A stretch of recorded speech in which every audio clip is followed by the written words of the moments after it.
शील प्रभुपाद की जय। हरिनाम संकीर्तन की जय। भागवत गीता महोत्सव की जय। सब भक्तन की जय। तो आइए मंगलाचरण करते हैं। गुरुवे गौरचंद्राय राधिकाय तदालये कृष्णाय कृष्णभक्ताय तद्भक्ताय नमो नमः। नमो विष्णुपदाय कृष्णापृष्ठाय भूतले श्रीमते भक्तिवेदांत स्वामी इति नामिने। नमस्ते सरस्वती देवे गौरवाणी प्रचारिणे निर्विशेष शून्यवादी पाश्चात्यदेशतारिणे। जय श्री कृष्ण चैतन्य प्रभु नित्यानंद श्री अद्वैत गदाधर श्रीवासादि गौर भक्तवृंद। हरे कृष्णा कृष्णा कृष्णा हरे हरे, हरे राम राम राम हरे हरे। तो आप सबका भागवत गीता की संध्या के सत्र में स्वागत है। जैसा आप सब जानते हैं, ये दिसंबर का महीना कल से शुरू होने वाला है और ये दिसंबर का महीना जो है हमारे इस्कॉन के भक्तों के लिए भागवत मैराथन का है, क्योंकि इसी में भगवान ने जो है भागवत गीता कही थी। और भागवत गीता की एक बहुत अच्छी बात है कि भागवत गीता कर्मयोगी को भी पसंद आती है, ज्ञान योगी को भी पसंद आती है और भक्ति योगी के लिए तो है ही ये भागवत गीता, क्योंकि भगवान ने कर्म योग का भी बहुत विशाल जो है वर्णन जो है 6 अध्यायों में किया है। 6 अध्यायों में ज्ञान योग का वर्णन किया है और अंतिम 6 अध्यायों में भगवान ने जो है भक्ति योग का बड़ा सुंदर जो है वर्णन किया है। तो गीता हमें जो है कर्म पथ पे चलना सिखाती है कि कर्म पथ से आगे बढ़ते बढ़ते कैसे हम ज्ञान तक आएँ, और ज्ञान की प्रकाष्ठा तब है कि जब वो भक्ति योग से जुड़ जाए। तो जीवन की वही सिद्धि और संसिद्धि है कि मन किसी तरह से जो है भगवान से जुड़ जाए।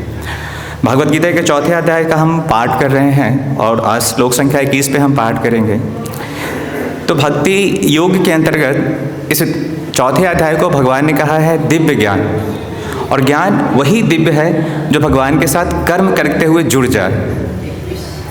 तो इस योग में भगवान ने जो है कर्म करना बता रहे हैं, क्योंकि मनुष्य योनि की एक खासियत है कि मनुष्य बिना कर्म किए रह नहीं सकता है। कर्म करना मनुष्य की फितरत है। बाकी सारी योनियाँ जो 84 लाख योनियाँ हैं, एक छोटे से छोटे चींटी से लेकर ब्रह्मा तक जो है भोग योनियाँ हैं, लेकिन एक मनुष्य को जो है कर्म करने का अधिकार है। इसीलिए गोसाई जी कहते हैं कि कर्म प्रधान विश्वर की राजा जो जस करहि सो तस फल चाखा। कि कर्म किए बिना आप रह नहीं सकते हो। एक भी इंसान बता दीजिए जो कर्म किए बिना नहीं रह सकता है। अगर सब्जेक्ट वर्ब और ऑब्जेक्ट होता है तो हर क्रिया में वर्ब है। अगर हम सो रहे हैं तो भी एक कर्म हो रहा है, अगर हम बोल रहे हैं तो भी एक कर्म हो रहा है, अगर हम खा रहे हैं तो भी एक कर्म हो रहा है। तो कर्म किए बिना इंसान नहीं रह सकता है। तो आज के श्लोक के माध्यम से और पिछले पूर्ववर्ती श्लोकों के माध्यम से भगवान एक चीज़ बता रहे हैं कि कर्म किए बिना तुम रह नहीं सकते हो, और ये कर्म ही बंधन का कारण भी है और यही कर्म जो है मुक्ति का कारण भी है। अगर ये कर्म संसार में लग जाए तो जन्म जन्मांतर का बंधन है, 184 का फेर फरा देगा। लेकिन भगवान उस दिव्य ज्ञान के अंतर्गत एक बात बता रहे हैं कि वही खाना तुम्हारा जो है प्रसाद बन जाए तो प्रसाद जो है सारे बंधन से मुक्ति का कारण बन सकता है। तो कैसे? मुझसे जोड़कर। पिछले श्लोक में ही अंतिम निष्कर्ष में श्री प्रभुपाद जी कहते हैं कि बिना कृष्ण भावना भावित कर्म किए हुए हर कर्म, चाहे वो देशभक्ति का कर्म हो, कुल देवता की पूजा का कर्म हो, माता पिता की सेवा का कर्म हो, धरती की सेवा का कर्म हो, देवी देवताओं की पूजा का कर्म हो, अगर कृष्ण भावना भावित से इतर कोई भी कर्म किया गया तो वो आप लिख के रख लीजिए, वो आपके बंधन का कारण बनेगा। तो हमें सीखना है कि कर्म किए बिना हम नहीं रह सकते हैं। ये हमारी प्रॉब्लम है, ये हमारे में फिटिंग है, क्योंकि कर्म प्रधान ये मनुष्य शरीर जो है मिला है। तो इस कर्म को कैसे जो है भगवान से जोड़ा जाए, इसके लिए ये अध्यायों की श्रृंखला जो है, ये श्लोकों की श्रृंखला जो है भगवान कह रहे हैं। तो पिछले श्लोकों में भगवान ने कहा कि कैसे जो है अनासक्त रह के जो है कर्म किया जाए। आज के श्लोक में भगवान बता रहे हैं कि कैसे जो है स्वामित्व के भाव को जो है त्यागा जाए, क्योंकि अहमता और ममता ये दो चीज़ें ही बंधन का कारण है। मैं और मेरा, मैं हूँ और ये मेरा बच्चा है, ये मेरा पुत्र है, ये मेरा देश है, ये मेरा देश है, ये मेरा घर है, ये मेरी जाति है, ये मेरे कुलगुरु हैं। तो अहमता और ममता ये दो चीज़ें जो है बंधन का कारण है। तो कैसे उस अहमता और ममता को जो है भगवान से जोड़ा जाए। और एक चीज़ और बता रहे हैं कि जब इस तरह से कर्म किया जाए, कर्म कौन सा कर्म? केवल शरीर के निर्वाह के लिए कर्म।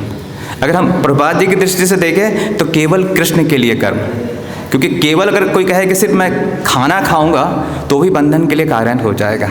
लेकिन भक्त जो भी कर्म करता है वो किसके लिए करता है? भगवान के लिए करता है, क्योंकि कर्म करेंगे तो कुछ तो बनेगा।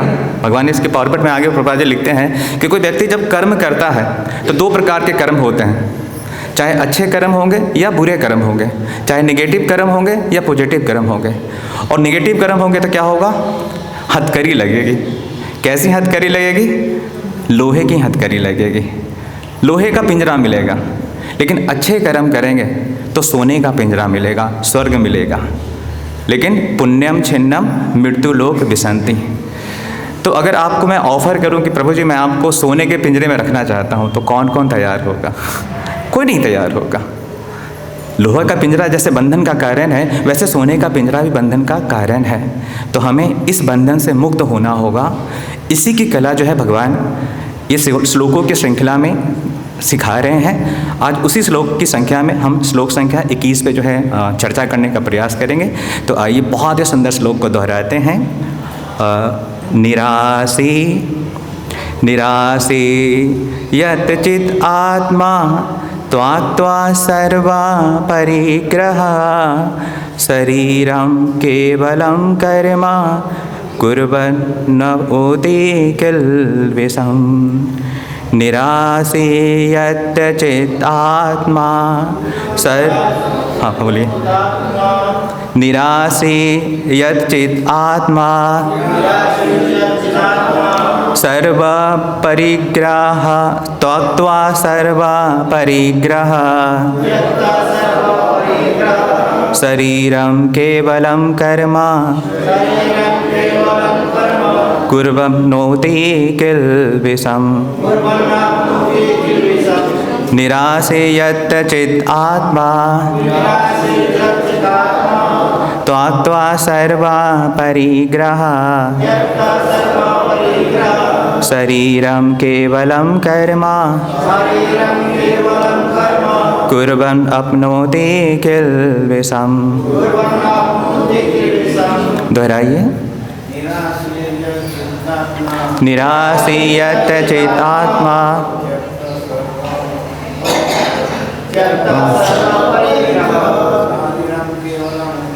शरीरं केवलं कर्म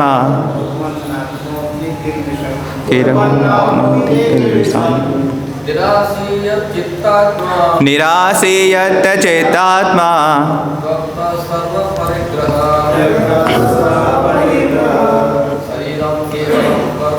शरीरं केवलं कर्म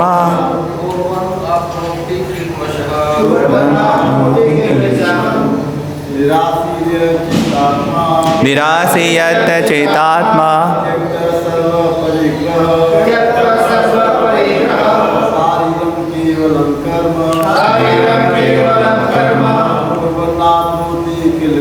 कुर्वन् अप्नोति किल्बिषम्। माताओं की तरफ से कोई दोहराना चाहे तो ठीक है। निरासे यत् चित्तात्मा त्यक्त्वा सर्व परिग्रह शरीरं केवलं कर्म कुर्वन् अप्नोति किल्बिषम्। तो आइए प्रभुपाद जी के बहुत ही सुंदर शब्दार्थ को दोहराते हैं। निरासी फल की आकांक्षा से रहित, निष्काम, यथा संयमित चित आत्मा, मन तथा बुद्धि त्वक्त्वा छोरा सर्व समस्त परिग्रह स्वामित्व शरीरम प्राण रक्षा केवलम मात्र कर्म कर्म कुर्वना करते हुए ना कभी नहीं अपनोति प्राप्त करता है किल विषम पापपूर्ण फल। ओम नमो भगवते वासुदेवाय।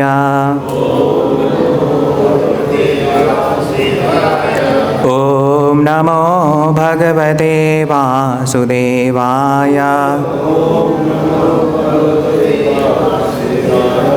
ओम नमो भगवते वासुदेवाय।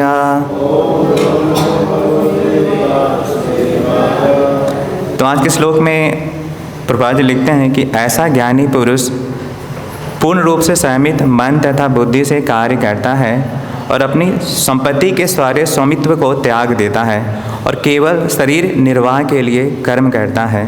इस तरह कार्य करता हुआ वह पाप रूपी फलों से प्रभावित नहीं होता है। तो प्रभुपाद जी कह रहे हैं कि अगर वो संयमित मन और बुद्धि से कार्य करता है और अपने सारे स्वामित्व के दावे को क्या करता है, छोड़ देता है, क्योंकि ये स्वामित्व का दावा ही अहमता और ममता ही बंधन का कारण है, और केवल शरीर निर्वाह के लिए कर्म करता है।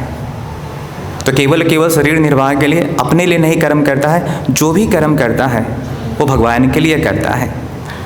तो जब वो इस तरह से कार्य करता है तो वो सारे पापों से मुक्त हो जाता है। आगे इसके तात्पर्य में प्रभुपाद जी कहते हैं, जगत गुरु श्रील प्रभुपाद की जय। तो कृष्ण भावना भावित व्यक्ति कर्म करते समय कभी भी शुभ या अशुभ फल की आशा नहीं रखता। उसके मन तथा बुद्धि पूर्णता बस में होते हैं।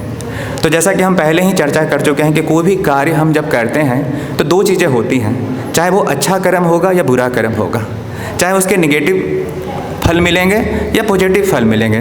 तो कर्म में यही दो चीज़ें होती है, तीसरी कोई चीज़ नहीं होती है। चाहे कर्म अच्छा होता है या बुरा होता है, बीच का कोई रास्ता नहीं होता।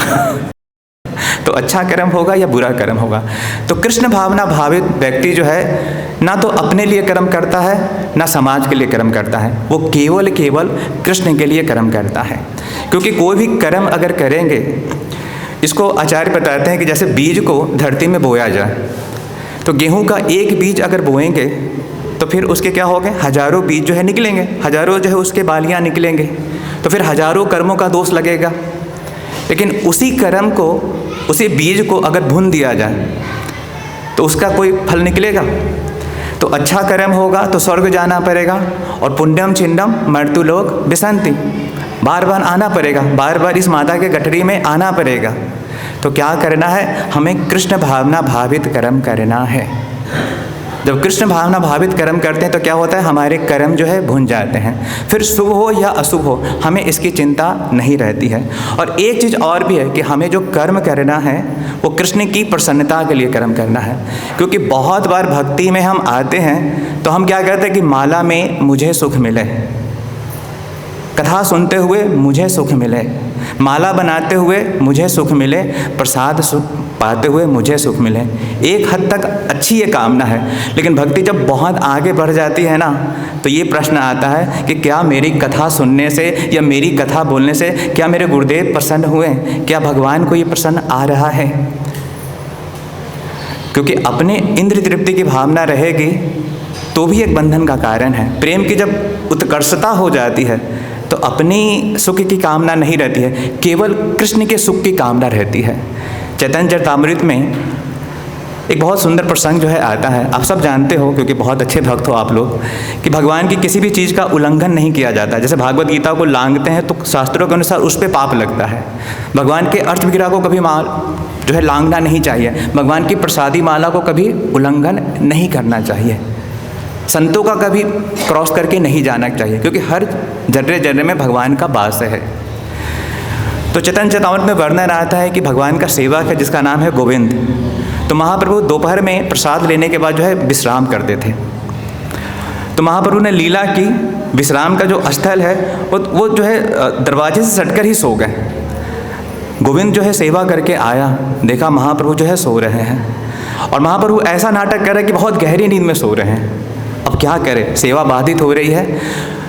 तो गोविंद ने एक चादर जो है महाप्रभु के शरीर पर डाला और महाप्रभु को लांग कर फिर अच्छी तरह से उनके चरणों की सेवा की और फिर बैठ गया। थोड़ी देर के बाद महाप्रभु जगे, बोले गोविंद तुम आए कैसे? तो गोविंद ने कहा कि प्रभु मुझे आपकी सेवा करनी थी।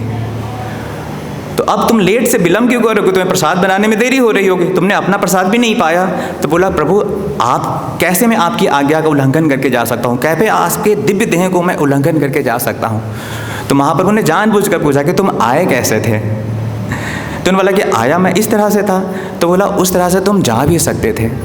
तो गोविंद ने बहुत अच्छी बात की जो हमें सबको नोटिस करना चाहिए। उसने कहा कि प्रभु उस समय आपके सुख की बात थी, तो उससे अगर मुझे पाप भी लगता तो मुझे कोई भय नहीं था, लेकिन अब अगर मैं जाता तो मेरे भोजन की बारी थी, तो अब मुझे पाप लगता। तो कृष्ण का भक्त जो है अपने लिए कर्म नहीं करता, अपनी प्रसन्नता नहीं चाहता। हम सब माला जप करते हुए रोना चाहते हैं, भाव आना चाहिए। बैकुंठ लीला में वर्णन आता है, गोलोक लीला में, कि भगवान के जो चामर डुलाते हैं, मोरपंख हम डुलाते हैं ना, और चामर, तो चित्रक और पत्रक जो है भगवान के चामर डुलाने की सेवा करते हैं। और हमारी राधा रानी और ठाकुर जी इतने सुंदर हैं, इतने सुंदर है कि उनको देख के चित्रक को जो है भाव आने लगा। पंखा झुला रहा है और भगवान की जो है बहुत सुंदर जो है छवि देखकर, शाम घनश्याम छवि को देखकर जो उसके आंखों से आंसू आ रहे हैं, सारे भाव जो है प्रवलित हो रहे हैं। अब जाहिर सी बात है कि कभी अगर माला जप करते हुए, भगवान की कथा सुनते हुए आंसू आए होंगे तो फिर बाधित होती है, वो माला फिर हो नहीं पाती, माला रुक जाती है एक जगह पे, ज ग हरे मतलब कुछ बोला नहीं जाता। तो उसी तरह से पंखा जो है उसका रुक गया, क्योंकि भाव आ गए, सारे अश्रु विकार जो है, अश विकार जो है आ गए। लेकिन उसी समय फिर चित्रक जो है अपने आप को कोसते हैं कि अरे मूर्ख, तू अपने आनंद की बात कह रहा, भगवान की जो है पंखा की सेवा जो है बाधित आ रही है। और फिर अपने ओंठों को जो है वो अपनी दांतों से काटते हैं और स्थिर मन से फिर भगवान की सेवा करते हैं। बहुत सुंदर प्रसंग है कि भगवान के भक्त जो है केवल ठाकुर जी की प्रसन्नता चाहते हैं। एक बार हमारे लीलाधारी भगवान ने कहा नारद जी से कि नारद जी, भगवान को कुछ भी नहीं होता, भगवान त्रिगुणातीत हैं, कोई भी आत्मा राम है, कोई भी दुख तकलीफ जो है उनको छू नहीं सकता, उनके नाम लेने से जो है सब सारे दुख तकलीफ जो है चले जाते हैं। लेकिन हमारे बैकुंठधारी भगवान, हमारे गोलोक बिहारी ने एक दिन लीला की। नारद जी आए, नारायण नारायण, कहा भगवान आज आप बड़े उदास लग रहे हो, क्या बात है? भगवान ने कहा मेरे सर में दर्द है, मेरे सर में आज दर्द हो रहा है। नारद जी ने भी आश्चर्य किया कि प्रभु आपको दर्द कैसे हो सकता है? नारद जी से भगवान ने कहा कि हाँ मुझे भी दर्द हो रहा है। तो उन्होंने कहा कौन सी बात लाओ? राम बाबा का दवा लाओ, अंग्रेजी चलेगी, एलोपैथी चलेगी, होम्योपैथिक चलेगी, आयुर्वेदिक चलेगी? भगवान ने कहा ये सब कुछ भी नहीं चलेगी, एक ही दवा चलेगी। क्या चलेगी? मेरे शुद्ध भक्तों के चरणों का रेणु लेके आओ, मेरे भक्तों के चरणों का धूल लेके आओ। नारद जी ने कर्म पिट लिया, भगवान आपको चरणों की धूल कौन देगा? शास्त्र कहता है कि भगवान पे अगर अपने चरणों की धूल देते हैं तो कई जन्मों तक नरक में जाना पड़ेगा। ना बाबा ना, कोई आपको चरण का धूल नहीं देगा। भगवान ने कहा नारद जी अब लाना तो पड़ेगा, यही मेडिसिन है। वो लक्ष्मी मैया के पास गए, लक्ष्मी जी ने भी शास्त्रों का ज्ञान है ना, बोला नहीं नहीं है तो है, हमारे पति सर दर्द तो हो रहा है लेकिन मैं नहीं दे सकती, कौन जाए बाबा नरकों के पास।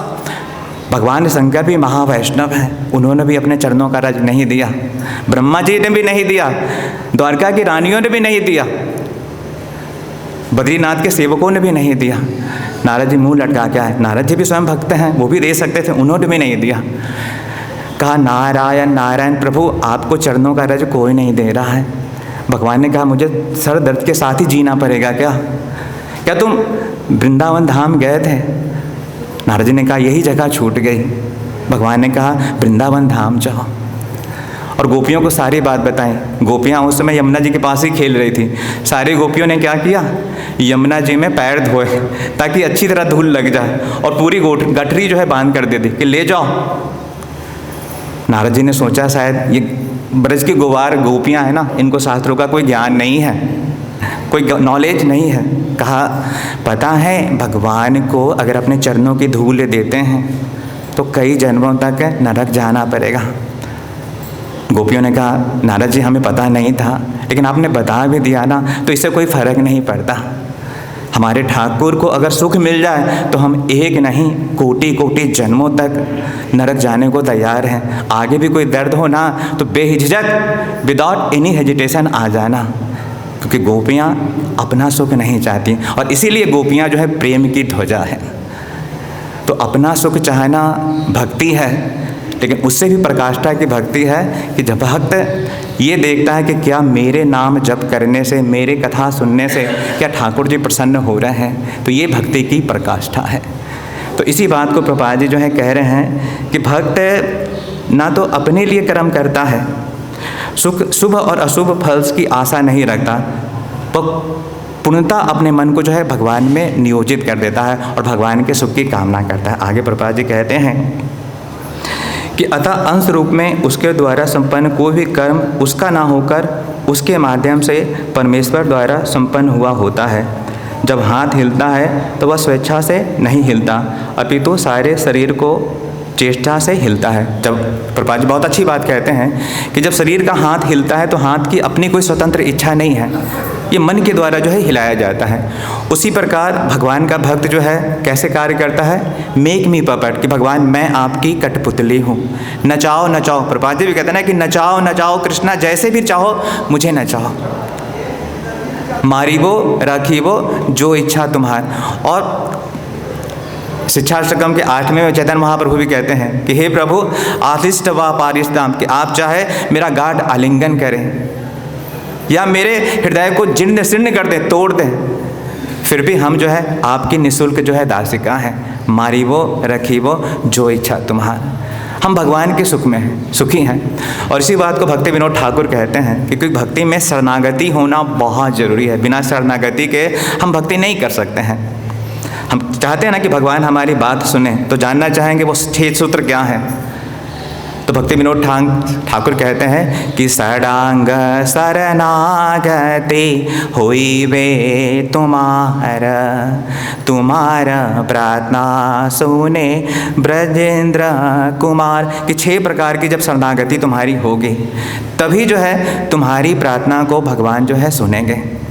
तो प्रश्न उठता है कि वो 6 शरणागति कौन है, क्योंकि हम सब चाहते हैं कि भगवान हमारी सुने, भगवान हमें दर्शन दें, भगवान की भक्ति का रसस्वादन हो और भगवान जो है हमारे कार्य से प्रसन्न हो। तो भक्ति विनोद ठाकुर शरणागति में कहते हैं कि पहला है अनुकूलस्य संकल्प, कि भक्ति में अगर आप भगवान चाहते हैं कि भगवान आपको सुने तो पहले क्या करना होगा, अनुकूलस्य संकल्प। जो भक्ति में हमारी कार्यों को बढ़ाने वाले हैं उन कार्यों को करना, जैसे 16 माला है, 4 नियम हैं, धाम में वास करना है, शास्त्रों का अध्ययन करना है, महतों की सेवा करना है, भगवान के लिए कुछ सेवा करनी है, प्रसन्नता है गुरु की सेवा के लिए। जैसे अभी गीता मैराथन का समय चल रहा है, तो अनुकूल से संकल्प से, कि चाहे हम एक ही गीता करेंगे लेकिन हम करेंगे, क्योंकि भगवान आपने कितने नंबर ऑफ बुक जो है किए ये मायने नहीं रखता भगवान के लिए, आपने कितना बड़ा डोनेशन दिया ये मायने नहीं रखता। ये मायने रखता है कि आपने किस भाव से उस कार्य को संपादन किया। लंका में ही जब भगवान को जाना था तो भगवान ने पुल बनाया, और जब वो पुल बन रहा था तो बड़े बड़े बानर जो है, हनुमान जी हैं, सुग्रीव जो है, बड़े बड़े पत्थर जो है वो उसमें डाल रहे थे। उसी में एक गिलहरी भी भगवान की सेवा कर रही थी। सबने कहा अरे गिलहरी दूर हट, अरे पिद्दी हम कहाँ बड़े बड़े पहाड़ हिला रहे हैं और तू छोटे छोटे रेत डाल रही है, हमारे पैरों के नीचे आके दब के मर जाएगी। और एक बानर ने रघुनाथ जी से शिकायत कर दी कि रघुनाथ जी एक गिलहरी है, काम तो थोड़ी सी कर रही है और हमारी सेवा में बाधा डाल रही है। लेकिन रघुनाथ जी ने क्या कहा कि चींटी के पग घुंघरू बांधे वो भी रब सुनता है। भगवान ने उस गिलहरी के कार्य को भी सराहना की। तो हम भी बड़े बड़े भागवत गीता के कार्टून ना सेल कर सके तो एक गीता तो सेल कर ही सकते हैं। राम काज करिबे को आतुर और रामचरित सुनबे को रसिया। तो राम काज में हम कोई ना कोई कार्य तो कर सकते हैं ना। हम में से कोई हनुमान नहीं बन सकता, अंगद नहीं बन सकता, लेकिन हम में से हर किसी को ये सामर्थ्य है कि हम गिलहरी का काम तो कर ही सकते हैं ना।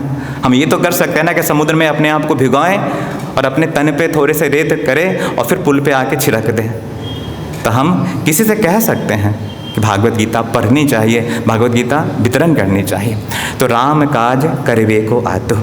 आगे भगवान कहते हैं, प्रभुपाद जी लिखते हैं कि कृष्ण भावना व्यक्ति भागवत इच्छा का अनुगामी होता है, क्योंकि निजी इंद्रिय तृप्ति की कोई कामना नहीं होती। वह यंत्र के एक पुर्जे की भांति हिलता डुलता है। जिस प्रकार रख रखाव के लिए पुर्जे को तेल और सफाई की आवश्यकता पड़ती है, उसी प्रकार कृष्ण भावना भावित व्यक्ति कर्म के द्वारा अपना जीवन निर्वाह करता है।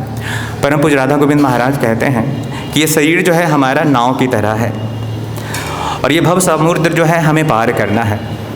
तो भक्त जो है अपने नाव को बहुत सजाता नहीं है, बहुत ज़्यादा डेकोरेशन नहीं करता है, लेकिन नाव में अगर छेद हो जाए तो भी समुद्र जो है पार नहीं हो पाएगी। तो इतनी मेंटेनेंस जो ज़रूर जो है वो करता है शरीर के लिए कि जिससे उसका जो है भजन साधन जो है हो जाए। प्रभुपाद जी एक जगह लिखते हैं कि दो प्रकार के इंसान जो है इस जगत में पाए जाते हैं, कि जो जीते किसके लिए हैं कि हमें खाना है, और एक दूसरे प्रकार के जो इंसान है कि वो इसलिए खाते हैं थोड़ा बहुत जिससे उनकी भजन साधना जो है चले जाए। एक जगह और प्रभुपाद जी लिखते हैं कि संसार में 3 तरह के लोग जो है होते हैं। एक जो है संसार से बहुत कुछ लेते हैं पर देते कुछ भी नहीं है। एक जो है जितना लेते हैं उतना देते हैं, और एक जो है संसार को केवल देते हैं, जैसे जगत गुरु श्रील प्रभुपाद जी ने केवल संसार को दिया, लिया कुछ नहीं। ऐसे ही लोग जो है भगवान को पसंद आते हैं। तो हमें देना चाहिए, देखना चाहिए अपने जीवन में कि हमें देने की भावना कितनी है। क्योंकि कृष्ण भावना अमृत जो है देना सिखाता है। उदार चित्त है भगवान, और भगवान का भक्त भी जो है उदार चित्त होता है। तो ये भी हमें देखना चाहिए कि हमारा हृदय जो है कितना सुहृदय है, क्योंकि इसी सुहृदय में, इसी बड़े हृदय में जो है भगवान जो है वास करते हैं। आगे प्रभुपाद जी कहते हैं कि उसी प्रकार कृष्ण भावना भावित व्यक्ति कर्म द्वारा निर्वाह करता है, जिससे वह भगवान की दिव्य प्रेम भक्ति करने के लिए ठीक बना रहे। अतः वह अपने प्रयासों के फलों के प्रति निश्चेष रहता है। पशु के समान उसका अपने शरीर पर कोई अधिकार नहीं होता। कभी कभी क्रूर स्वामी अपने अधीन पशु को मार भी डालता है। तो प्रभुपाद जी कहते हैं कि जैसे कोई जानवर रखने वाला, कोई पशु पालने वाला कभी कभी पशु को बहुत ज़्यादा मार देता है, फिर भी पशु जो है उफ नहीं करता है। उसी प्रकार मारीवो रखीवो जो इच्छा तुम्हारी, भगवान जो भी कर दें, अच्छा रखे तो भी है, जाहे विधि राखे राम ताहे विधि रहिए, अनुकूलस्य संकल्पस्य प्रतिकूलस्य वर्जनम। कि जो भक्ति से प्रतिकूल है उन चीज़ों का त्याग करना चाहिए। तो भक्ति से प्रतिकूल एक ही चीज़ जो है, बहुत सारी चीज़ें हैं, लेकिन सबसे बड़ी जो है, जो महाप्रभु कहते हैं कि असत्य संग त्याग, यही वैष्णव आसार। एक डॉक्टर के पास भी जाइए, एक वैद्य के पास भी जाइए, तो विधि से ज़्यादा निषेध बताता है। वो बताता है कि आपकी दवा तो मेरी असर करेगी ही करेगी, लेकिन पहले आप परहेज करने को तैयार हो। तो हमारा परहेज है कि हम असत्य संग ना करें, असत्य भाषण ना करें। तो अनुकूलस्य संकल्पस्य प्रतिकूलस्य वर्जनम। तीसरा लक्षण है रक्षति इति विश्वासो। भगवान की रक्षा पे जितनी ज़्यादा विश्वास होगा उतनी ज़्यादा जो है हम चिंताओं से मुक्त होंगे। श्रद्धा शब्द विश्वास का है, सुदृढ़ निश्चय। कबीराज भी कहते हैं कि पहले आदो श्रद्धा, भक्ति कैसे बढ़ती है? आदो श्रद्धा से बढ़ती है। और जैसे जैसे हमारी श्रद्धा जो है विश्वास में बदलती चल जाती है, और जैसे जैसे हमारा विश्वास जो है दृढ़ हो जाता है कि रक्षति इति विश्वासो। क्योंकि जब तक आज के श्लोक में कहा गया है कि भगवान का भक्त जो है अपना सब कुछ जो है त्याग देता है, लेकिन आप त्याग तब करोगे ना जब आपको विश्वास होगा। तो पहले जो है आदो श्रद्धा से विश्वास तक आना है, क्योंकि जब तक त्याग तब होगा जब आपको विश्वास होगा, और भजन जो है आप में विश्वास लाती है। फिर गोप तृप्त वर्धनम, जैसे एक स्त्री जो है अपने पति का वारण कर लेती है और संतुष्ट हो जाती है कि ये मेरी रक्षा जो है कर्म करेंगे। और फिर 5वां लक्षण है आत्मनिपेक्ष, कि अब सौंप दिया इस जीवन का सब भार तुम्हारे हाथों में। और अंतिम है कि जब भक्ति आपकी बढ़ी है तो क्या आना चाहिए? कर्पण्यता, दीनता। जैसे पेड़ पे फल लगते हैं वो पेड़ जो है वो झुक जाता है। तो भक्ति जितनी ज़्यादा बड़ी है उतनी ज़्यादा क्या होगा, हम झुकते चले जाएंगे। और महाप्रभु के भक्तों में एक बहुत अच्छी चीज़ है कि महाप्रभुरा गणे दीन प्रधान और दीनेरा अधिक दया करे गौर भगवान। कि हम चाहते हैं कि गौर हरि की हमें कृपा मिले, नित्यानंद प्रभु की कृपा मिले, श्रील प्रभुपाद जी की कृपा मिले, तो हमें देखना चाहिए कि हम कितने सालों से इस्कॉन में आए हैं। ये मायने नहीं रखता, ये मायने रखता है कि आप कितने झुके हो। क्योंकि वेदों का कथन है विद्या ददाति विनयम, विद्या आपको विनय देती है। जिस पेड़ पे फल लगते हैं वो झुक जाता है। मैं कई बार ये उदाहरण देता हूँ कि कुएं में उतरने वाली बाल्टी जब झुकती है तो भर के वापस आती है ना। कुएं में बाल्टी डालो और बाल्टी कहे कि नहीं हम तो झुकेंगे नहीं, तो एक नहीं कई जन्म लग जाएं वो भरेगी नहीं, लेकिन अगर वो झुक जाती है तो वो भर के आती है। आगे इसी के श्लोक में भगवान कहेंगे कि ज्ञान पाने का यही जो है तरीका है कि तद विधि परिनिपाते ना परिप्रश्ने ना सेवया उपदेशंति थे ज्ञानम ज्ञानी ना तत्वदर्शिना। कि आप जितना ज़्यादा झुकोगे गुरुजनों के आगे उतना ज़्यादा ज्ञान से जो है भर के आओगे। और भक्ति का सुख पाने का भी जो है यही तरीका है। हमें सब प्रायः बहुत कहते हैं कि हम बहुत दिनों से हरे कृष्णा महामंत्र का जप कर रहे हैं, लेकिन हमें भक्ति का सुख नहीं मिल रहा है। लकीरें कहाँ पड़ती हैं, आपके पैरों के छाप कहाँ पड़ते हैं? जो कठोर भूमि है वहाँ नहीं पड़ते। जब उसी कठोर भूमि पे कभी वर्षा का जल आ जाता है और जब आप नंगे पांव चलते हो तो वहाँ जो है फुटप्रिंट आ जाता है, हाथों के निशान आ जाते हैं, पैरों के निशान आ जाते हैं, हाँ या ना। तो जब हमारा हृदय पत्थर के जैसा रहेगा तो उसमें जो है भावों के छाप नहीं पड़ेंगे। तो ये तब आएंगे कि जब अश्रु बिंदु से, अश्रु जल से जब इस हृदय को पसीजा जाए, तब जाके वो भावों का कमल जो है वो खिलेगा, वो भावों का पुष्प जो है खिलेगा। कठोर हृदय में भक्ति नहीं आती, भक्ति आपको मसृण कर देती है। रूप गोस्वामी कहते हैं भक्ति के लक्षणों में कि भक्ति जब किसी हृदय में आती है तो उसका हृदय जो है कोमल हो जाता है, वो सॉफ्ट हार्ट हो जाता है, उसको दया आ जाती है, उसको जीवे पे दया आ जाती है, उसका हृदय कोमल हो जाता है। और उसी कोमल हृदय में भगवान का जो है वास होता है। अगर हमारा हृदय पत्थर है, दूसरों के प्रति राग है, देश है, मत्सरता है, आगे के श्लोक में प्रभुपाद जी कहेंगे कि अगर जीवन में मत्सरता है, और मत्सरता किसे को कहते हैं थोड़ा चेक कर लीजिए, आगे प्रभु कोई बताएंगे इसके बारे में। श्रीधर स्वामी लिखते हैं कि मत्सरता पप उपकर्षणम, कि अगर किसी दूसरे की ऊंचाई को देखकर, दूसरे की तरक्की को देखकर, दूसरे की भक्ति को देखकर, दूसरे की जॉब में तरक्की देखकर, पुत्र परिजन को बढ़ते हुए देखकर अगर आपको ये भाव आ रहा है कि उसको ऐसा क्यों है, मेरे को ऐसा क्यों नहीं है, तो कहते हैं कि अगर ऐसे भाव आ रहे हैं तो आप भक्ति से कोसों कोसों दूर हो। हमें क्या करना चाहिए कि भगवान अगर ऐसे भाव आए दूसरों को देते रहो। हमें तो नाथ ना अब कछु चाहे मोहे दीन दयाल अनुग्रह तुरे, कि मुझे कुछ नहीं चाहिए, दूसरों को धन संपत्ति बढ़ाते रहो, मुझे तो केवल आपकी भक्ति चाहिए। आगे प्रभुपाद जी कहते हैं कि कभी कभी कूड़ स्वामी अपने अधीन पशु को मार भी डालता है तो भी वह पशु विरोध नहीं करता और ना ही कोई उसकी स्वाधीनता होती है। आत्म साक्षात्कार में पूर्णता तत्पर कृष्ण भावना भावित व्यक्ति के पास इतना समय नहीं रहता कि वह अपने पास कोई वस्तु रख सके। अपने जीवन के निर्वाह के लिए उसे अनुचित साधनों द्वारा धन संग्रह करने की आवश्यकता नहीं रहती, अतः वह ऐसे भौतिक पापों से कलमश ग्रस्त नहीं होता और वह अपने समस्त कर्म फलों से मुक्त हो जाता है। तो जब वो कृष्ण भावना अमृत के लिए कर्म करता है तो उसके पास कोई संग्रह की भावना नहीं रहती, और जब अपने लिए कोई संग्रह की भावना नहीं रहती तो क्या होता है, वो सारे कर्म फलों से मुक्त हो जाता है, वो सारे पापों से मुक्त हो जाता है। तो यही जो है कर्म की सिद्धि है कि अपने लिए कर्म ना किया जाए, कर्म भगवान के लिए किया जाए।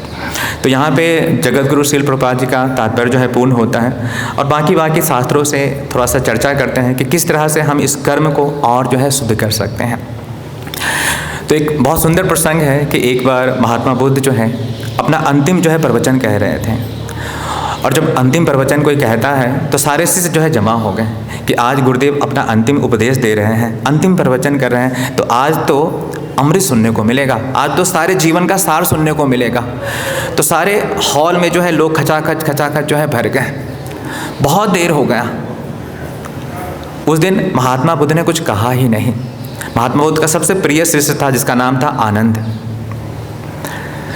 जब अंतिम समय आया, महात्मा जी विदा होने लगे, तो उन्होंने एक कमल का फूल जो है उसकी तरफ उछाल दिया और कमल का पुष्प लेकर आनंद जो है नाचने लगा।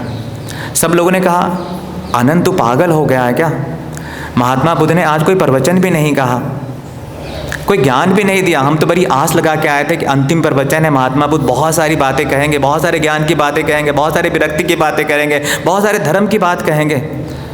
कमल ने आश्चर्य से कहा, आनंद ने, कि अरे आज तो गुरुदेव ने सारी बात कह दी। बोला, कहाँ कुछ कहा, एक बस कमल का फूल उछला के दे दिया तुम्हें, इसमें कौन सा ज्ञान दिया? बोला, समझने वाले तो इशारा ही समझ जाते हैं, आज उन्होंने क्या नहीं कहा। सब लोगों ने कहा, कमल आनंद हम तो समझे नहीं, तुम बताओ क्या कहा। उन्होंने कहा कमल का फूल फेंक कर कि आनंद तू आज से कमल हो जा, आज से तू कमल हो जा। कमल का एक बहुत अच्छा गुण है कि कमल कीचड़ में रहता है, लेकिन कीचड़ के कोई गुण आते हैं। तो महात्मा बुद्ध ने यही कहा कि संसार में रहो, लेकिन कैसे रहो? कमल की तरह रहो। कमल कीचड़ में रहता है पर उसके कोई गुण जो है नहीं लेता है। परम पूज्य राधा गोविंद महाराज भी कहते हैं कि जैसे नाव जो है पानी में ही चलती है, नाव पानी में ही चलती है, लेकिन नाव में जिस दिन पानी आ जाए, नाव क्या होगा? डूब जाएगा। तो नाव में पानी आती है, ऐसा नहीं है कि नहीं आता है। नाविक क्या करता है, जब नाव में पानी भरने लगता है तो दोनों हाथों से उसको उछाल कर बाहर रखने लगता है, संग्रह नहीं करता। तो उसी प्रकार इस संसार में हम हैं, तो संसार में आएंगे तो रहते रहते कलमश आने लगता है। तो क्या करना है? सत्संग की पतवार लेकर अपने संसार के जितने भी कलमश है उसको जो है उछाल कर रख देना है, और इस तरह से हम संसार में रहते हुए भी हम कमल की तरह रहेंगे। और ये सारे श्लोकों का एक ही मकसद निकलता है कि हम भगवान की जो है शरणागति को स्वीकार करें। बहुत अच्छी बात किसी ने कहा है कि हमारे साथ श्री रघुनाथ तो किस बात की चिंता, हमारे साथ श्री रघुनाथ तो किस बात की चिंता, शरण में रख दिया जब माथे तो किस बात की चिंता, किया करते हो तुम दिन रात क्यों बिन बात की चिंता, तेरे स्वामी को रहती है तेरे हर बात की चिंता, तेरे स्वामी को रहती है तेरे हर बात की चिंता। तो जब भगवान का ऐसा कोई भक्त शरणागत हो जाता है तो भगवान को उसकी चिंता रहती है। जानना चाहेंगे? तो चैतन्य चरितामृत में भगवान ऐसे भक्तों की चिंता करते हैं। श्रीवास पंडित हैं चैतन्य चरितामृत में, बड़ा पूरा परिवार है, 5 भाई हैं और 5 के बेटे हैं, बहुएं हैं, लेकिन काम कुछ भी नहीं करते हैं। महाप्रभु 4 जगह रहते हैं। सचीरा आंगन, सची मैया के आंगन में महाप्रभु हमेशा विद्यमान रहते हैं। नित्यानंद नर्तना, राघवेर रंधना और श्रीवास कीर्तन, कि जब जब श्रीवास के यहाँ कीर्तन होता है महाप्रभु प्रकट होते ही होते हैं। नित्यानंद प्रभु जब कीर्तन करते हैं तो महाप्रभु प्रकट होते ही होते हैं, और राघवेंद्र जब रंधन करते हैं, भोजन बनाते हैं, तो महाप्रभु प्रकट होते ही होते हैं। और माँ सची के आंगन में तो रहते ही रहते हैं। तो श्रीवास के आंगन में महाप्रभु रहते थे और पूरा परिवार जो है महाप्रभु की सेवा में लगा रहता है। एक दिन महाप्रभु ने पूछा, जानबूझकर पूछा कि देखो जब मेरा कोई भक्त शरणागत हो जाता है तो मैं उसके लिए क्या क्या करता हूँ।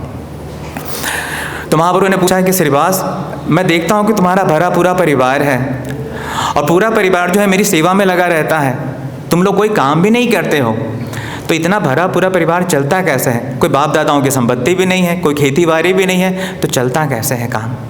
है ना? बहुत अच्छा प्रश्न है कि कैसे परिवार चलता है।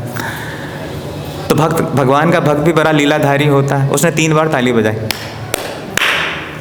महाप्रभु ने सोचा कि श्रीवास, मैं तुमसे प्रश्नों का उत्तर चाहता हूँ, ये 3 बार ताली बजा के क्या कहा? भगवान तो अंतर्यामी है, सब कुछ जानते, पर हमें जानना चाहते हैं कि क्या मतलब है, बोलो तुम। तो श्रीवास कहते हैं कि गोसाई, मैं 3 दिन इंतज़ार करूँगा, जब हमारे घर में कुछ भी नहीं आएगा तो मैं क्या करूँगा? पहले दिन उपवास करूँगा, दूसरे दिन पानी पी के रह लूँगा, और तीसरे दिन जब कुछ नहीं आएगा तो हम सब जाएंगे गंगा नदी के पास और अपने गले में रस्सी बांधेंगे, दूसरे सिरे पे पत्थर बांधेंगे और गंगा नदी में कूद जाएंगे पूरा परिवार। तो तो महाप्रभु कहते हैं कि आत्महत्या ही करनी है तो इतने नाटक करने की क्या जरूरत है, सीधा गंगा नदी में जाओ। ये गले में रस्सा बांधने की जरूरत, फिर पत्थर बांधने की क्या जरूरत है। तो भक्त ने क्या जवाब दिया कि गोसाई सब जानते हैं कि चैतन्य महाप्रभु जो है, ब्रह्मांडपति जो है, गोलोक बिहारी जो है, हमारे घर में आते हैं, और अगर हम भूख से मर जाएंगे तो हम नहीं आप बदनाम होंगे। तो इसलिए हम पत्थर बांध के डूबेंगे ताकि हमारी लाश ही नहीं मिलेगी, डेड बॉडी नहीं मिलेगी, तो कोई आप पे कोई क्लेम भी नहीं आएगा। नहीं तो आप जो है, हम तो बदनाम नहीं होंगे, आप बदनाम हो जाओगे। महाप्रभु रोने लगे और क्या बोला महाप्रभु ने कि श्रीवास, आज के बाद हो सकता है लक्ष्मी को भीख मांगना पड़े, लक्ष्मी मैया कभी कटोरा लेके घूम सकती है, लेकिन जब भक्त ऐसा शरणागत हो जाता है तो उसकी रक्षा का वचन मैं देता हूँ। आज से मैं वचन देता हूँ, मैं सत्य सत्य कहता हूँ कि आज से तुम्हारे घर के कीड़े मकोड़े भी वैकुंठ को जाएंगे। आज से तुम्हारे घर के एक एक पशु, एक एक जानवर जो है मेरे घर में रहेंगे। तो ऐसी है भगवान की कृपा। जब भगवान के काज में कोई लग जाता है, जब भगवान के काज में कोई कर्म करने लगता है, तो भगवान क्या करते हैं। महाराज कहीं एक संत हुए हैं नामदेव जी, उनकी भक्ति बड़ी प्रसिद्ध है। एक बार क्या हुआ, उनकी कुटिया में जो है आग लग गया, झोपड़ी में आग लग गई। अब हमारी झोपड़ी में आग लग जाए तो हम तो भगवान को बहुत कोसेंगे कि हम इतने सालों से माला कर रहे हैं, हमारे साथ दुख क्यों आ रहा है। लेकिन भगवान के जो ऐसे भक्त होते हैं ना, बड़े पता नहीं कैसे होते हैं, वो नाचने लगे कि ठाकुर आज ने बड़ी कृपा की, बड़ी कृपा की, बड़ी कृपा की। लेकिन आधी कृपा क्यों की, पूरी झोपड़ी क्यों नहीं जलाई। द्वारकाधीश ने जब ये सुना तो द्वारकाधीश रोने लगे। रुक्मणी मैया को कहा कि देखो कैसा भक्त है, इसकी कुटिया मैंने जला दी है आधी, और फिर भी ना कोई शिकवा है ना कोई शिकायत है, नाच रहा है और कह रहा है कि प्रभु आधी पे कृपा क्यों की, जलानी थी तो पूरी जलानी थी। भगवान द्वारकाधीश गोलोक बिहारी जो है मैया रुक्मणी का हाथ पकड़ते हैं, बोलते हैं कि आज बहुत सारे काम किए हैं ना, कि प्रेम के बस अर्जुन रथ हाँ क्यों, कि प्रेम के बस जो है मैंने अर्जुन का रथ हाँ किया।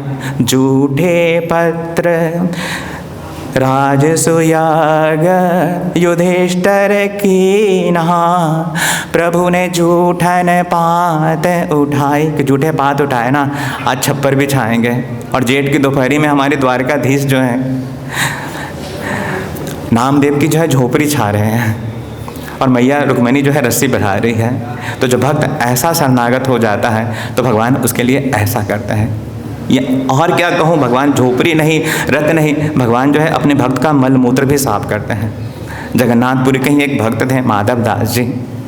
अब बुढ़ापा तो सबको आता है ना, चाहे भक्त हो या अभक्त हो, बुढ़ापा तो सबको आता है। तो एक दिन क्या हुआ कि जगन्नाथ जी का दर्शन करने रोज जाते थे। एक दिन ऐसा बीमारी आ गई कि अतिसार का रोग हो गया। और जब अतिसार का रोग होता है तो बार बार जो है मल त्यागना पड़ता है। तो जाते थे, हर बार नहा के आते थे, लेकिन 2 बार 4 बार 10 बार ऐसा हुआ तो शरीर में शक्ति नहीं रही, क्योंकि वृद्ध तो हो ही गया था, 70-80 साल की अवस्था हो गई थी। 2 दिन तक जा नहीं पाए, कुटिया में ही पड़े रहे, और धोती सारी जो है गंदी हो गई। जगन्नाथ जी भी व्याकुल हो गए, क्योंकि जब भक्त व्याकुल होता है तो भगवान भी व्याकुल होते हैं। जगन्नाथ जी सोचने लगे कि मेरा भक्त क्यों नहीं आ रहा है। तो दोपहर में आरती के बाद जो है जगन्नाथ जी जाते हैं और भक्त का जब ये स्वरूप देखते हैं तो भगवान अपने हाथों से जो है उसका मल मूत्र जो है साफ करते हैं। कोई भगवान ऐसा है, भगवान शंकर को महादानी कहा जाता है, पता नहीं कौन कौन से देवी देवताओं को क्या क्या कहा जाता है, पर मेरी जानकारी में ऐसा कोई देवी देवता नहीं है जिसने अपने भक्त का जो है मल मूत्र साफ किया है। लेकिन हमारे जगन्नाथ जी ने माधव दास जी का मल मूत्र साफ किया। माधव दास जी ने जब भगवान का स्पर्श पाया तो जगन्नाथ वो रोने लगे। प्रभु मैं आपकी सेवा के लिए हूँ, आप ये सेवा मत करो। लेकिन भगवान ने कहा कि आज तो बड़ा सौभाग्य उदय हुआ है, हर दिन तो तुम मेरी सेवा करते हो, तुम्हें सुख मिलता है ना, आज मुझे भक्तों की सेवा का सुख करने का मौका मिल रहा है, मुझसे ये सुख मत छीनो। और भगवान जो है भक्तों की सेवा करते रहे, उनका रोज़ जो है धोती धोते, उसका मल मूत्र जो है साफ करते हैं। अब बहुत सारे भक्तों के मन में ये प्रश्न आ रहा है कि आना चाहिए कि भगवान ने उनकी बीमारी को ठीक भी तो कर सकते थे ना, ये मल मूत्र साफ करने की क्या ज़रूरत थी। तो बहुत सुंदर भाव जो है आचार्य देते हैं कि भगवान किसी के प्रारब्ध में छेड़छाड़ नहीं करते, क्योंकि भगवान अगर ठीक कर देते हैं तो दोबारा जो है माधव दास जी को आना पड़ता माँ की गठरी में। तो इसलिए भगवान जो है भक्तों की सेवा तो करते हैं, लेकिन उसके प्रारब्ध को जो है नहीं मिटाते हैं, क्योंकि प्रारब्ध एक भी कर्म रहा तो बार बार आना पड़ेगा, और भगवान जो है अपने भक्तों का प्रारब्ध नहीं मिटाते हैं। इसलिए बहुत बार हमें लगता है कि हम भक्ति कर रहे हैं फिर भी हमारे प्रारब्ध क्यों नहीं मिट रहे हैं, तो भगवान वहाँ पे बहुत सारी राह जो है खोल देंगे, लेकिन आपको प्रारब्ध को नहीं मिटाएंगे, क्योंकि इसमें भी भगवान की कृपा है। क्योंकि अगर वो इस बार आपके प्रारब्ध को मिटा देंगे तो फिर आपको अगली बार जो है दोबारा आना पड़ेगा। एक और कथा मैं सुना देता हूँ कि कलकत्ता के एक बहुत बड़े संत हुए हैं, राम कृष्ण परमहंस। माता काली के बहुत बड़े भक्त थे। माता काली से उनका वात्सल्य का नाता था।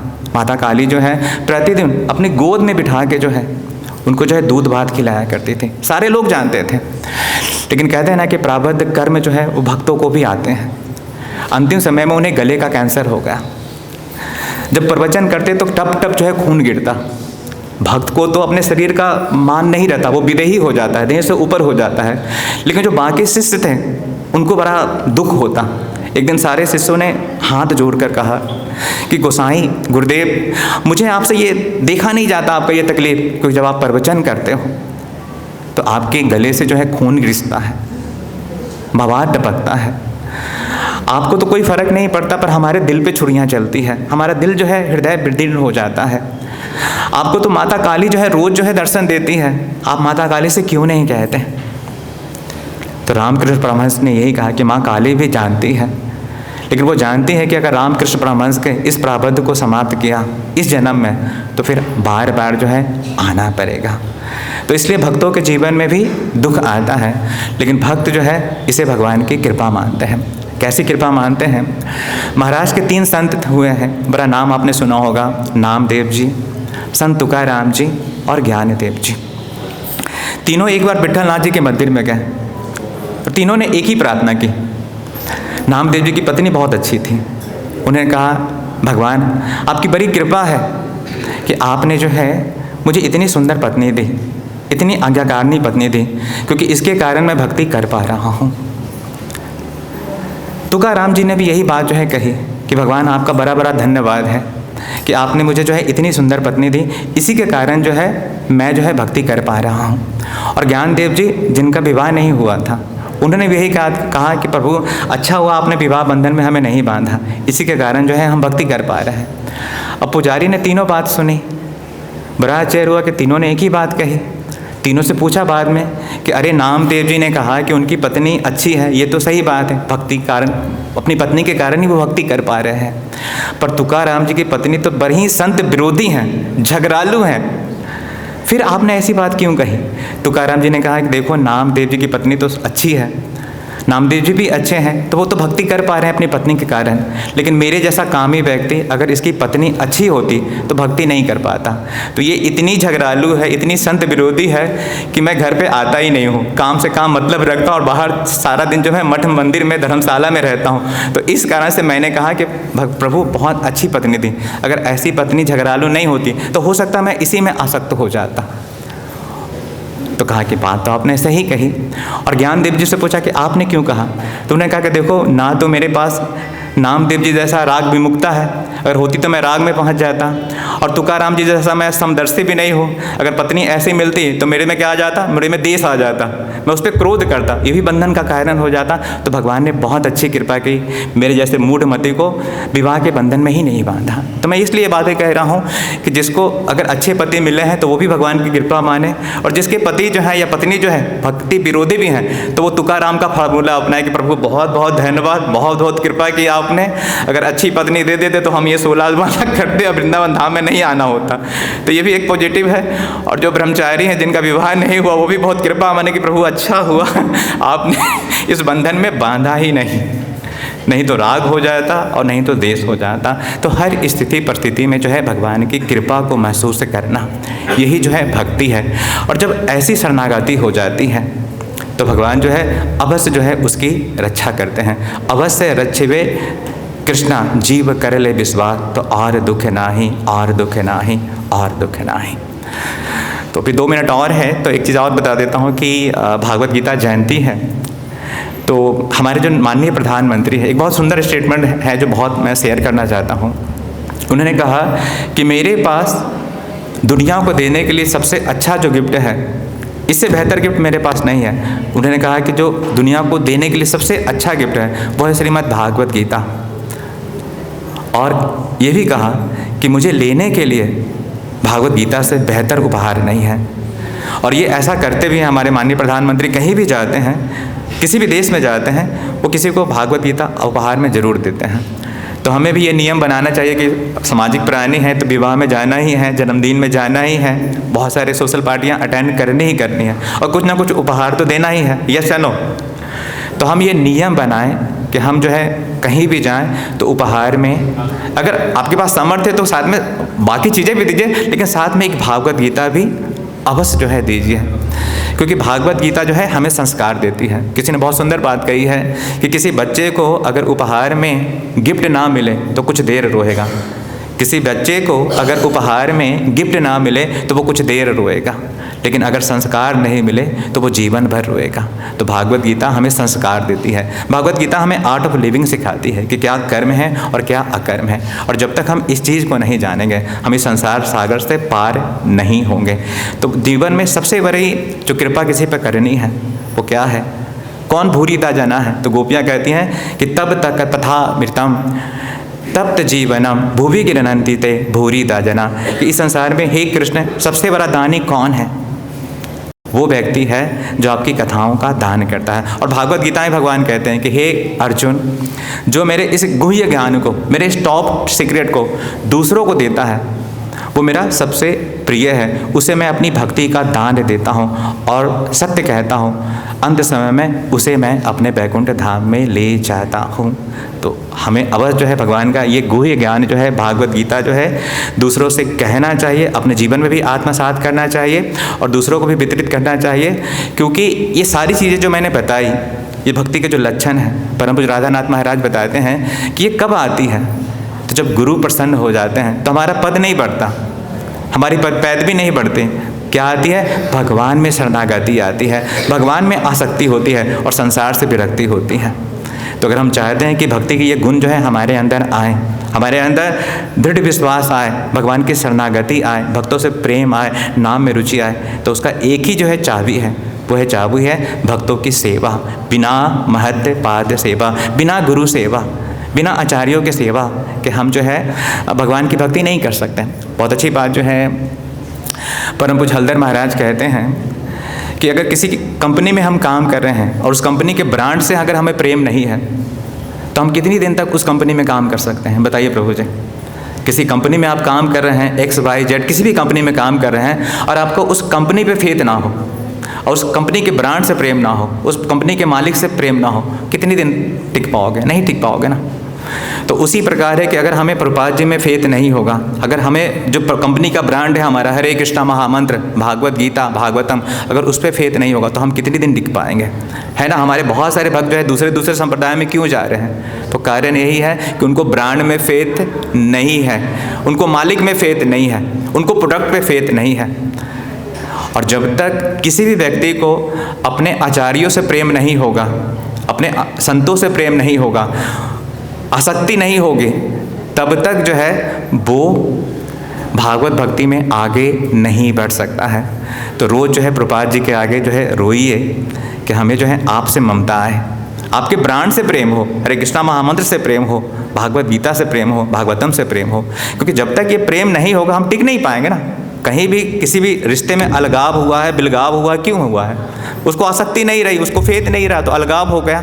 तो अगर हम भी चाहते हैं कि इस संसार में इस भक्ति के पद पे हम टिके रहें तो उसका सूत्र है कि हमें भक्तों से प्रेम करना आना चाहिए, हमें अपने आचार्यों से प्रेम करना आना चाहिए। बहुत अच्छी बात हलधर महाराज कहते हैं कि अगर हम कलयुग है तो बहुत सारी चीज़ें हमारे अंदर भी है, निगेटिव भी है, पॉजिटिव भी है। तो अगर हम इन चीज़ों को देखेंगे तो हम इस्कॉन में टिक नहीं पाएंगे। लेकिन अगर हम देखेंगे कि श्रील प्रभुपाद जी ने कितना संघर्ष किया है, हम सबके गुरु महाराज जो है 70 साल के आसपास के हो गए हैं, किसके किसके गुरु महाराज जो है बैठे हुए हैं, आज भी वो एक्टिव हैं, आज भी कहीं ना कहीं वो सेवा दे रहे हैं, आज भी कितनी जीवों पे दया वो कर रहे हैं। तो अगर हम अपने गुरु महाराज को देखेंगे, अगर हम शील प्रभुपाद जी देखेंगे, तो हम कभी भी सपने में भी इस्कॉन छोड़ने की बात नहीं कर सकते हैं।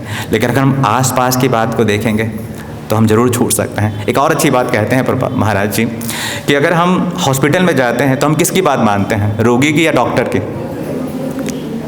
तो हमारे डॉक्टर कौन है? शील प्रभुपाद, गुरुदेव। और ये हम सब क्या हैं? रोगी हैं। तो किसी रोगी के कहने पे आप दवा छोड़ देते हो? किसी के रोगी के कहने पे आप हॉस्पिटल छोड़ देते हो?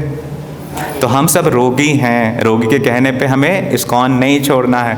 हमें किसको सुनना है?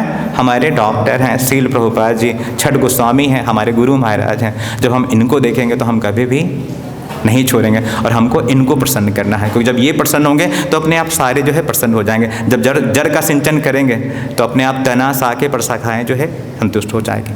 तो यहीं पे वाणी को विराम देते हैं। हरे कृष्णा कृष्णा कृष्णा हरे हरे, हरे राम राम राम हरे हरे, हरे कृष्णा।